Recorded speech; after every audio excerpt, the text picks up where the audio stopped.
Do you think, let's just take race. You can discriminate on any number of things, and shouldn't discriminate on any of them, not an illegitimate characteristic, but let's just take race. Do you think race should be used to harm a person? It's illegal to use race either to affirmatively try to help or discriminate against an individual. It's wrong to use race to harm somebody. Yes, sir. It's wrong to harm somebody because of their race. It's illegal and un-American. Yeah, it's okay to harm them legally and appropriately because they're an a-hole, but not because of their race, right? In a pointed exchange during a recent Senate hearing, Senator John Kennedy pressed a military leader on the meaning and misuse of diversity, equity, and inclusion (DEI) policies. Kennedy drew a sharp line between the virtues of fairness and inclusivity, values he fully supports, and what he described as the real-world practice of implementing quotas. His remarks reflected a growing national debate about whether DEI efforts advance equality or perpetuate new forms of discrimination. Senator Kennedy.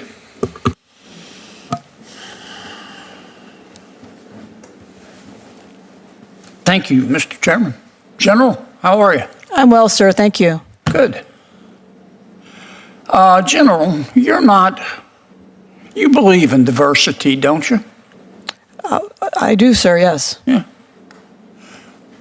And if I define equity as a state of fairness and impartiality, you believe in equity, don't you? Well, equity is a proxy for discrimination, unfortunately. In these I know, policies, but I'm not talking about the proxy. If I define it as a state of fairness and impartiality. Those are very important virtues, yes, yeah, sir. I agree with, I certainly agree with equity. And I watched it through your confirmation here. You strike me as an inclusive person as opposed to exclusive. You seem to like people. I like to think so, sir. So you believe in diversity, equity, inclusion, as most normal people understand those terms. But that's not what we're talking about here, is it? And no, it isn't.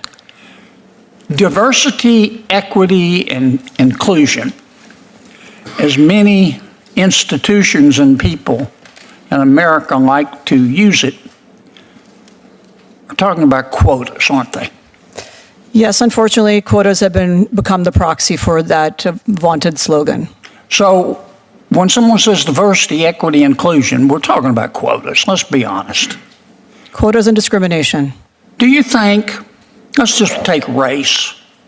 You can discriminate on any number of things, and shouldn't discriminate on any of them, not an illegitimate characteristic, but let's just take race.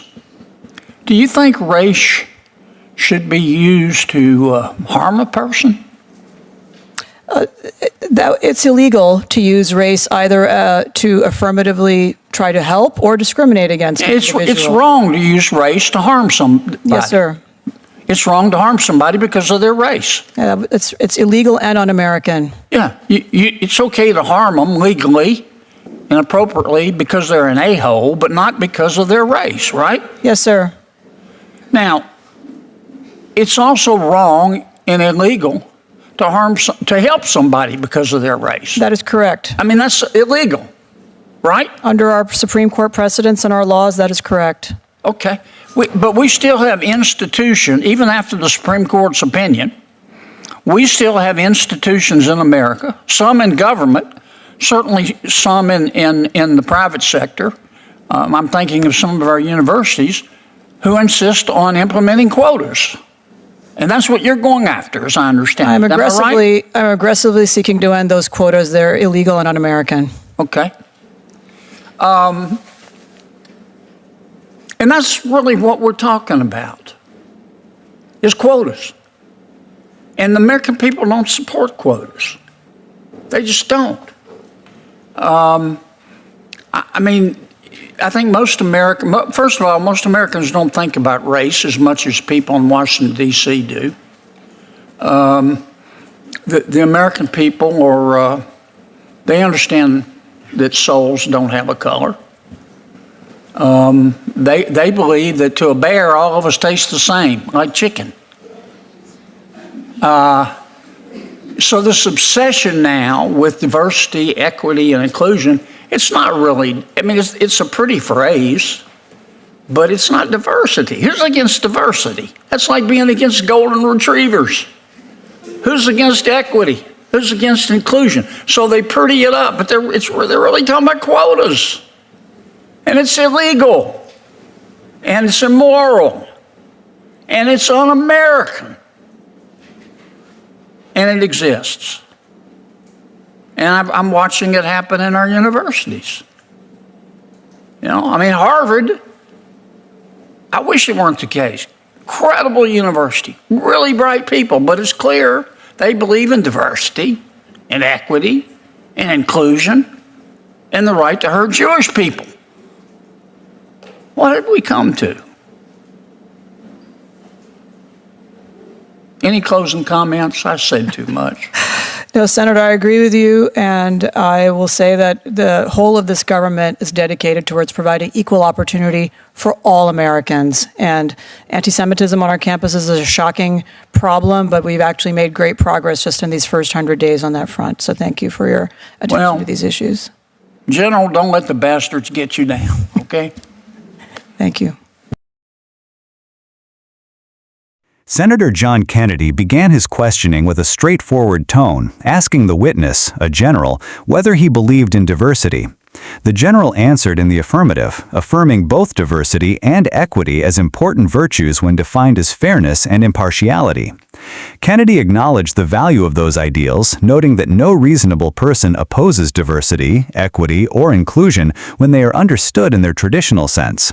But Kennedy quickly pivoted, arguing that in practice, DEI no longer means what ordinary Americans think it does.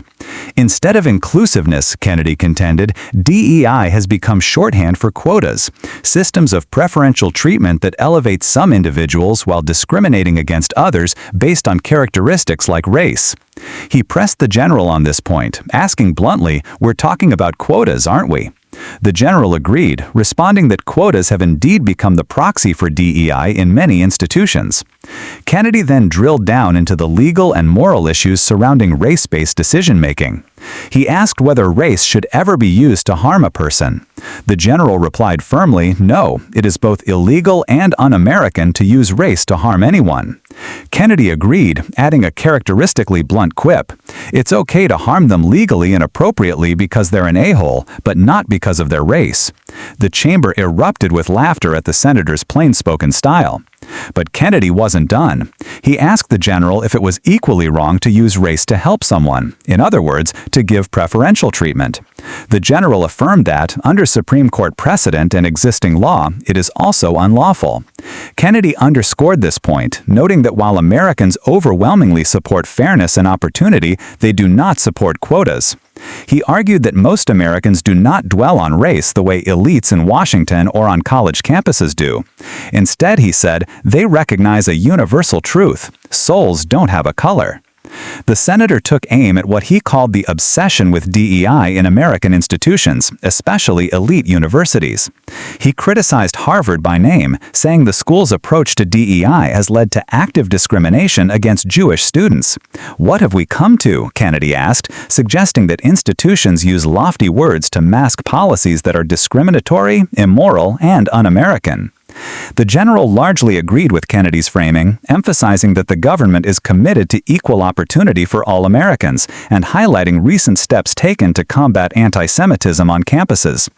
Kennedy closed on a note of encouragement, telling the witness, "General, don't let the bastards get you down."